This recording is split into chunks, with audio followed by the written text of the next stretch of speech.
Hi friends, Savitramma ಚಾನಲ್ಗೆ ಸ್ವಾಗತ. ಇವತ್ತು ಕ್ಯಾಲ್ಶಿಯಂ ಕೊರತೆಯಿಂದ ಯಾವ ಕಾಯಿಲೆ ಬರುತ್ತೆ, ಆದರೆ ಮನೆಯಲ್ಲೇ ಸಿಗುವಂತಹ ಆಹಾರಗಳನ್ನ ಬಳಸಿ ಈ ಕ್ಯಾಲ್ಶಿಯಂ ಕೊರತೆಯಿಂದಾಗಿ ಹೇಗೆ ದೂರ ಮಾಡ್ಬೋದು ಅಂತ ಇವತ್ತಿನ ವಿಡಿಯೋದಲ್ಲಿ ನಾನು ಹೇಳ್ತೀನಿ. ಏನು ಎಕ್ಸ್ಪ್ಲೇನ್ ಮಾಡ್ತಿರೋ ವಿಡಿಯೋನ ಸ್ಕಿಪ್ ಮಾಡದೆ ಪೂರ್ತಿಯಾಗಿ ನೋಡಿ, ಮತ್ತು ಸಬ್ಸ್ಕ್ರೈಬ್ ಮಾಡದೆ ಹಾಗೆ ನೋಡ್ತಿರೋರು ದಯವಿಟ್ಟು ಲೈಕ್ ಮಾಡಿ, ಸಬ್ಸ್ಕ್ರೈಬ್ ಮಾಡಿ, ಶೇರ್ ಮಾಡಿ. ಇನ್ನು ಸಾಮಾನ್ಯವಾಗಿ ಈ ಕ್ಯಾಲ್ಶಿಯಂ ಅನ್ನೋದನ್ನು ನಾವು ಪದವನ್ನು ಬಳಸೋದನ್ನ ಕೇಳಿಸ್ಕೊಂಡಿರ್ತೀರಾ. ಈ ಕ್ಯಾಲ್ಶಿಯಂ ಅನ್ನೋದು ಹಲ್ಲು ಮೂಳೆಗಳನ್ನ ಗಟ್ಟಿ ಮಾಡೋದಲ್ಲದೆ ನಮ್ಮ ಬಾಡಿಯಲ್ಲಿನ ಪ್ರತಿಯೊಂದು ಜೀವಕೋಶಗಳು ಕೂಡ ಸರಿಯಾಗಿ ಕೆಲಸ ಮಾಡಬೇಕು ಅಂತಂದರೆ ಈ ಕ್ಯಾಲ್ಶಿಯಂ ತುಂಬ ಮುಖ್ಯ ಇರ್ತದೆ. ಕೆಲವೊಮ್ಮೆ ನಮ್ಮಗಳಿಗೆ ಮೂಳೆಯಲ್ಲಿ ಸಮಸ್ಯೆ ಬಂದಾಗ ಅಥವಾ ಹಲ್ಲಿನಲ್ಲಿ ಸಮಸ್ಯೆ ಬಂದಾಗ, ಜಾಯಿಂಟ್ ಪೇನ್ಸ್ಗಳು ಬಂದಾಗ ನಾವು ಡಾಕ್ಟರ್ ಹತ್ರ ತೋರಿಸಿದಾಗ ಹೇಳಿರ್ತಾರೆ ನಿಮಗೆ ಕ್ಯಾಲ್ಶಿಯಂ ಡಿಫಿಷಿಯನ್ಸಿ ಇದೆ ಅಂತ ಹೇಳಿರ್ತಾರೆ. ಈ ಥರ ನಮಗೆ ಕ್ಯಾಲ್ಶಿಯಂ ಡಿಫಿಷಿಯನ್ಸಿ ಇದೆ ಅಂತ ಹೇಳಿದಾಗ ನಾವೇನು ಮಾಡಿರ್ತೀವಿ ಅಂದರೆ ಕೆಲವೊಂದು ಮೆಡಿಕೇಷನ್ಸ್ಗಳು ತೊಗೊಂಡಿರ್ತೀವಿ. ಆದರೆ ಅವುಗಳೆಲ್ಲ ಉಪಯೋಗಕ್ಕೆ ಬಂದಿದೆಯೋ ಇಲ್ವೋ ನಮಗೆ ಗೊತ್ತಿಲ್ಲ. ಆದರೆ ಅದನ್ನ ನಾವು ಆದಷ್ಟು ಕೂಡ ಕಡಿಮೆ ಮಾಡಿ ಮನೆಯಲ್ಲಿ ಸಿಗುವಂತಹ ಕೆಲವೊಂದು ಪದಾರ್ಥಗಳನ್ನ ಬಳಸಿ, ಮನೆಯಲ್ಲಿ ಸುತ್ತಮುತ್ತ ಸಿಗುವಂತಹ ಕೆಲವೊಂದು ವಸ್ತುಗಳನ್ನ ಬಳಸಿ ಹೇಗೆ ಕ್ಯಾಲ್ಶಿಯಂ ಲೆವೆಲನ್ನು ಜಾಸ್ತಿ ಮಾಡ್ಕೊಳೋದು ಅಂತ ಇವತ್ತಿನ ವಿಷಯದಲ್ಲಿ ಹೇಳ್ತೀನಿ. ಆದರೆ ಅದಕ್ಕೂ ಮುಂಚೆ ಇವತ್ತು ಕೆಲವೊಮ್ಮೆ ಕ್ಯಾಲ್ಶಿಯಂ ಡಿಫಿಷಿಯನ್ಸಿಯಿಂದ ಆಗುವಂತಹ ಸಿಂಪ್ಟಮ್ಸ್ಗಳ ಬಗ್ಗೆ ನಾನು ನಿಮಗೆ ಹೇಳ್ಕೊಡ್ತೀನಿ. ಈ ಕ್ಯಾಲ್ಶಿಯಂ ಡಿಫಿಷಿಯನ್ಸಿ ಅಂದರೆ ಕ್ಯಾಲ್ಶಿಯಂ ಕೊರತೆ ಇದ್ದವರಂಥ ಮಕ್ಕಳುಗಳಲ್ಲಿ ನೆನಪಿನ ಶಕ್ತಿ ಕಡಿಮೆ ಆಗುವಂಥದ್ದು, ಮೆಮೊರಿ ಲಾಸ್ ಆಗಿರುತ್ತದೆ. ಅಷ್ಟೇ ಅಲ್ಲದೆ ಬ್ರೈನ್ ಸರಿಯಾಗಿ ವರ್ಕ್ ಆಗೋದೇ ಇಲ್ಲ ಅನ್ನೋ ಥರ ಇರುವಂಥದ್ದು. ಇನ್ನು ನರಗಳು ಫಂಕ್ಷನ್ ಸರಿಯಾಗಿ ಬೇಕು ಅಂತಂದರೂ ಕೂಡ ಕ್ಯಾಲ್ಶಿಯಂ ತುಂಬ ಮುಖ್ಯ ಇರ್ತದೆ. ಇನ್ನು ಹಾರ್ಟ್ ಮಸಲ್ ವರ್ಕ್ ಆಗೋದಿರ್ಬೋದು, ಇದಕ್ಕೆಲ್ಲ ತುಂಬ ಕ್ಯಾಲ್ಶಿಯಂಗಳು ಮುಖ್ಯನೇ ಆಗಿರ್ತದೆ. ಇನ್ನು ಕ್ಯಾಲ್ಶಿಯಂ ಡಿಫಿಷಿಯನ್ಸಿ ಇದ್ದಂಥವ್ರಿಗೆ ಸಿಂಪ್ಟಮ್ಸ್ ಏನಿರುತ್ತೆ ಅಂತಂದರೆ ಫಸ್ಟು ನೈಟ್ ಟೈಮಲ್ಲಿ ತೊಡೆ ಅಥವಾ ಮಂಡಿ ಕೆಳಭಾಗದ ಮೀನ್ಖಂಡಗಳಲ್ಲಿ ಮಸಲ್ ಕ್ರಂಪ್ ಆಗುವಂಥದ್ದಿರ್ಬೋದು. ಇನ್ನು ಮಕ್ಕಳಿಗೆ ಮಲಗುವಾಗ ಸಮಯದಲ್ಲಿ ಮಕ್ಕಳುಗಳು ಕಾಲು ನೋವು ಅಂತ ಹೇಳೋದಂಥದ್ದು ಇರ್ಬೋದು. ಇನ್ನು ಕಾಲು ಅಥವಾ ಕೈ ಅಥವಾ ನಾಲಿಗೆಯಲ್ಲಿ ಟಿಂಗ್ಲಿಂಗ್ ಸೆನ್ಸೇಷನ್ ಅಂದರೆ ಜೊಮ್ಮು ಹಿಡಿದಂಗೆ ಆಗುವಂಥ ಅನುಭವ ಉಂಟಾಗುವಂಥದ್ದು. ಇನ್ನು ಸ್ವಲ್ಪ ಜನಕ್ಕಂತೂ ಸ್ವಲ್ಪ ನಡೆದ್ರೂ ಕೂಡ ಅಥವಾ ಬೇರೆ ಏನಾದ್ರು ಆ್ಯಕ್ಟಿವಿಟೀಸ್ ಮಾಡಿದ್ರು ಕೂಡ ಅಥವಾ ಮೆಟ್ಲನ್ನು ಹತ್ತೋದು ಅಥವಾ ಇಳಿಯೋದು ಏನಾದ್ರು ಮಾಡಿದ್ರೂ ಕೂಡ ಸುಸ್ತಾಗುವಂಥದ್ದು ಇರಬಹುದು. ಇನ್ನು ಕೆಲವರಿಗೆ ನೆನಪಿನ ಶಕ್ತಿನೇ ಕಡಿಮೆ ಆಗಿರುತ್ತೆ. ಇಷ್ಟೆಲ್ಲ ಸಿಂಪ್ಟಮ್ಸ್ ಇರೋದ್ರ ಜೊತೆಗೆ ನಮಗೆ ಅರ್ಲಿ ಸ್ಟೇಜಲ್ಲೇ ಅಂದರೆ ಮೊದಲನೇ ಹಂತದಲ್ಲೇ ನಮಗೆ ಕ್ಯಾಲ್ಶಿಯಂ ಡಿಫಿಷಿಯನ್ಸಿ ಅನ್ನೋದು ಕಾಣಿಸುತ್ತದೆ. ಕೆಲವೊಂದು ಸಿಂಪ್ಟಮ್ಸ್ಗಳಿದೆ. ಅವುಗಳಲ್ಲಿ ಯಾವುದು ಅಂತಂದರೆ ಈ ಉಗುರುಗಳಲ್ಲಿ ಬಿಳಿ ಬಿಳಿ ಚುಕ್ಕಿ ಬರುವಂಥದ್ದು ಇರ್ಬೋದು, ಗೆರೆ ಬಂದಿರೋದು ಕಾಣೋದಂತ ಇರ್ಬೋದು, ಅಥವಾ ಸ್ವಲ್ಪ ಉಗುರು ಬೆಳೆದ ತಕ್ಷಣ ಮುರಿದೋಗುವಂಥದ್ದು, ಬ್ರೇಕ್ ಆಗುವಂಥದ್ದು ಇರ್ಬೋದು. ಇನ್ನು ಕೂದಲು ಉದುರೋದಿರ್ಬೋದು, ಕೂದಲಲ್ಲಿ ಸ್ಪ್ಲಿಟೆನ್ಸ್ ಆಗುವಂಥದ್ದು ಇರ್ಬೋದು. ಇನ್ನು ಸ್ಕಿನ್ಗಳಲ್ಲಿ ಡ್ರೈ ಆಗುವಂಥದ್ದು, ನಾವು ಯಾವುದೇ ರೀತಿ ಮಾಯ್ಶ್ಚರೈಸರ್ ಹಚ್ಚಿದ್ರು ಕೂಡ, ಲೋಷನ್ಸ್ ಹಚ್ಚಿದ್ರು ಕೂಡ ಯಾವಾಗಲೂ ಡ್ರೈ ಇರುವಂಥದ್ದು ಇರ್ಬೋದು.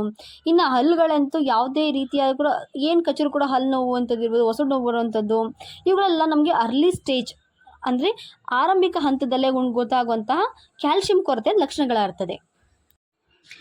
ಆದರೆ ಒಬ್ಬ ಮನುಷ್ಯನಿಗೆ ದಿನಕ್ಕೆ 1000ದಿಂದ 1200 ಮಿಲಿಗ್ರಾಮ್ ಅಷ್ಟು ಕೂಡ ಕ್ಯಾಲ್ಶಿಯಂ ಬೇಕಾಗ್ತದೆ.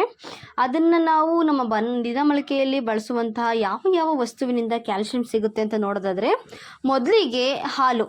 ಎಲ್ರಿಗೂ ಗೊತ್ತಿರೋ ಹಾಗೆ ಹಾಲಲ್ಲಿ ಅತಿ ಹೆಚ್ಚು ಕ್ಯಾಲ್ಶಿಯಂ ಇರುತ್ತೆ ಅಂತ ಎಲ್ರಿಗೂ ಗೊತ್ತು. ಜೊತೆಗೆ ನಾವು ಹಾಲಿನ ಜೊತೆಗೆ ಹಾಲಿನಿಂದ ಬಳಸಿರುವಂಥ ಮಾಡಿರುವಂಥ ಕೆಲವೊಂದು ಉತ್ಪನ್ನಗಳು, ಹಾಲಿರ್ಬೋದು, ಮೊಸರು ಇರ್ಬೋದು, ಪನ್ನೀರ್ ಇರ್ಬೋದು, ಚೀಸ್ ಇರ್ಬೋದು, ಇವುಗಳನ್ನ ತೊಗೊಳ್ಬಹುದು. ಒಂದು ಗ್ಲಾಸ್ ಹಾಲಿನಲ್ಲಿ 300 ಮಿಲಿಗ್ರಾಮ್ನಷ್ಟು ಕ್ಯಾಲ್ಶಿಯಂ ಇರುತ್ತದೆ. ಸೊ ನಾವು ಹಾಲನ್ನಾದರೂ ತೊಗೊಳ್ಬೋದು. ಹಾಲಿನಲ್ಲಿ ಮಾಡಿರುವಂಥ ಯಾವುದೇ ಒಂದು ಉತ್ಪನ್ನನ ನಾವು ಸೇವಿಸೋದು ತುಂಬ ಒಳ್ಳೆಯದಾಗಿರುತ್ತದೆ. ಇನ್ನು ಎರಡನೇದಾಗಿ ಹಸಿರು ತರಕಾರಿಗಳು. ಇದರಲ್ಲಿ ನಿಮ್ಗೆ ಗೊತ್ತಿರೋ ಹಾಗೆ ಕ್ಯಾಲ್ಶಿಯಂ ಜೊತೆಗೆ ಮೆಗ್ನೀಷಿಯಮು ಕೂಡ ಇರುತ್ತದೆ. ಅದರಲ್ಲೂ ಸೊಪ್ಪಿನ ಪಲ್ಯಗಳನ್ನು ನಾವು ಊಟದಲ್ಲಿ ಪ್ರತಿನಿತ್ಯವೂ ಬಳಸಲೇಬೇಕು. ಅದರಲ್ಲಿ ಬಸಳೆ ಸೊಪ್ಪು ಇರ್ಬೋದು, ಅರವೆ ಸೊಪ್ಪು ಇರ್ಬೋದು, ನುಗ್ಗೆ ಸೊಪ್ಪು ಇರಬಹುದು, ಪಾಲಕ್ ಸೊಪ್ಪು ಇರ್ಬೋದು, ಇವುಗಳನ್ನ ಚೆನ್ನಾಗಿ ತಗೊಳ್ಬೇಕಾಗುತ್ತದೆ. ಇನ್ನು ನಾವು ಊಟದಲ್ಲಿ ಪ್ರತಿನಿತ್ಯ ಸೊಪ್ಪಿನ ಪಲ್ಯ ಜೊತೆ ಸೇರಿಸೋದ್ರಿಂದಾಗಿ ಕ್ಯಾಲ್ಶಿಯಂನ ಜೊತೆಗೆ ಕ್ಯಾಲ್ಶಿಯಂ ಅಬ್ಸಾರ್ಪ್ಷನನ್ನು ಕೂಡ ಇದು ಏನು ಮಾಡುತ್ತೆ, ಸೊಪ್ಪುಗಳು, ಹಸಿರು ತರಕಾರಿ ಸೊಪ್ಪುಗಳು ಜಾಸ್ತಿ ಮಾಡ್ತಾ ಹೋಗ್ತದೆ. ಹಾಗಾಗಿ ನಮ್ಮ ಊಟದಲ್ಲಿ ದಿನನಿತ್ಯದಲ್ಲಿ ಹಸಿರು ಸೊಪ್ಪುಗಳನ್ನ ನಾವು ಬಳಸುವಂಥದ್ದು ತುಂಬ ಒಳ್ಳೆಯದಾಗಿದೆ. ಇನ್ನು ಕಾಳುಗಳು. ಈ ಕಾಳುಗಳಲ್ಲಿ ಹುರುಳಿಕಾಳಂತೂ ಕುದುರೆಯ ಬಲವನ್ನು ಕೊಡುತ್ತೆ ಅಂತಲೇ ಹೇಳ್ತಾರೆ. ಇದನ್ನು ಕೂಡ ತಗೊಳ್ಬಹುದು. ಇನ್ನು ಸೋಯಾಬೀನ್ ಇರಬಹುದು, ಕಡಲೆಕಾಳು ಇರ್ಬೋದು, ಹೆಸರು ಕಾಳು ಇರ್ಬೋದು, ಇವುಗಳಲ್ಲೂ ಕೂಡ ತುಂಬ ಹೆಚ್ಚಾಗಿ ಕ್ಯಾಲ್ಶಿಯಮ್ಸ್ ಇರುತ್ತದೆ ಮತ್ತು ವಿಟಮಿನ್ಸು ಕೂಡ ಇರ್ತದೆ. ಇನ್ನು ಮೀನಿನಲ್ಲೂ ಕೂಡ ಹೆಚ್ಚಾಗಿ ಕ್ಯಾಲ್ಶಿಯಮ್ಸ್ ಇರುತ್ತೆ. ಸೊ ನಾವು ರೆಗ್ಯುಲರ್ಲಿ ಅಥವಾ ವೀಕ್ಲಿ ಟ್ವೈಸ್ ಆದರೂ ಕೂಡ ನಾವು ಮೀನನ್ನು ತಗೊಳ್ಬಹುದಾಗಿರ್ತದೆ.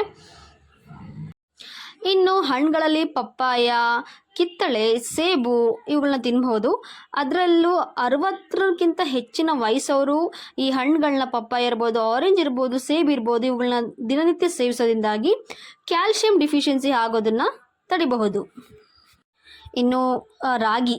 ಈ ರಾಗಿ ಬಗ್ಗೆ ನಾವು ಹೇಳೋದೇ ಬೇಕಾಗಿಲ್ಲ. ಹಿಂದಿನ ವಿಡಿಯೋದಲ್ಲಿ ನಾವು ಹೇಳಿದ್ವಿ, ರಾಗಿ ತಿಂದವರಿಗೆ ರೋಗ ಇಲ್ಲ ಅಂತಲೇ ಹೇಳ್ತಾರೆ.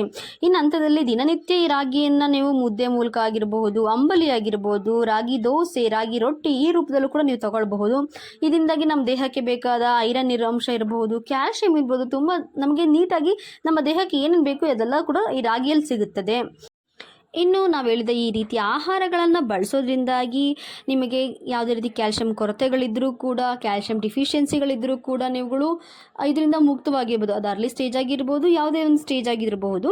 ನೀವುಗಳು ಇದರಿಂದಾಗಿ ನಿಮ್ಮ ಮೂಳೆಗಳನ್ನ ಗಟ್ಟಿಯಾಗಿ ಇಟ್ಕೊಳ್ಳೋದ್ರ ಜೊತೆಗೆ ನಮ್ಮ ಹೃದಯದ ಅಂಗಾಂಗವನ್ನು ಕೂಡ ಚೆನ್ನಾಗಿ ಇಟ್ಕೋಬಹುದಾಗ್ತದೆ. ಹೃದಯದ ಆರೋಗ್ಯಕ್ಕೂ ಕೂಡ ತುಂಬ ಒಳ್ಳೆಯದಾಗಿದೆ. ಇನ್ನು ಇದೇ ರೀತಿ ಹೆಚ್ಚು ಮಾಹಿತಿ ಇರುವಂಥ ವಿಡಿಯೋಗಳು ಬೇಕು ಅಥವಾ ನೋಡ್ತಾ ಇರಬೇಕು ಅಥವಾ ಇವುಗಳನ್ನ ಚೆನ್ನಾಗಿ ನಾವು ತಿಳ್ಕೊತಾ ಇರಬೇಕು ಅಂತಂದರೆ ಈ ಸಾವಿತ್ರಮ್ಮ ಚಾನಲನ್ನು ಇರುವಂಥ ಎಲ್ಲ ವಿಡಿಯೋಗಳನ್ನೂ ಕೂಡ ನೀವು ನೋಡಬಹುದು. ಹಾಗೆ ನೋಡಿಬಿಡಿ. ದಯವಿಟ್ಟು ನಮಗೆ ನೀವು ಮಾಡುವಂಥ ಲೈಕ್ಸ್ ಇರ್ಬೋದು, ಶೇರ್ಸ್ ಇರ್ಬೋದು, ಕಮೆಂಟ್ಸ್ಗಳಿರ್ಬೋದು, ಇವೆಲ್ಲ ನಮ್ಗೆ ತುಂಬ ಮೋಟಿವೇಶ್ನಲ್ ಆಗಿರುತ್ತೆ. ಸೊ ನೀವು ನೋಡುವಂಥ ಪ್ರತಿಯೊಂದು ವಿಡಿಯೋನೂ ಕೂಡ ನೀವು ಸಬ್ಸ್ಕ್ರೈಬ್ ಮಾಡ್ಕೊಂಡು ನೋಡಿ, ಲೈಕ್ ಮಾಡಿ. ಕಮೆಂಟ್ಸ್ಗಳು ಯಾವುದೇ ರೀತಿ ಇದ್ದರೂ ಕೂಡ ಓಪನ್ ಅಪ್ ಕಮೆಂಟ್ ಬಾಕ್ಸಲ್ಲಿ ಕಮೆಂಟ್ ಮಾಡಬಹುದು. Thank you.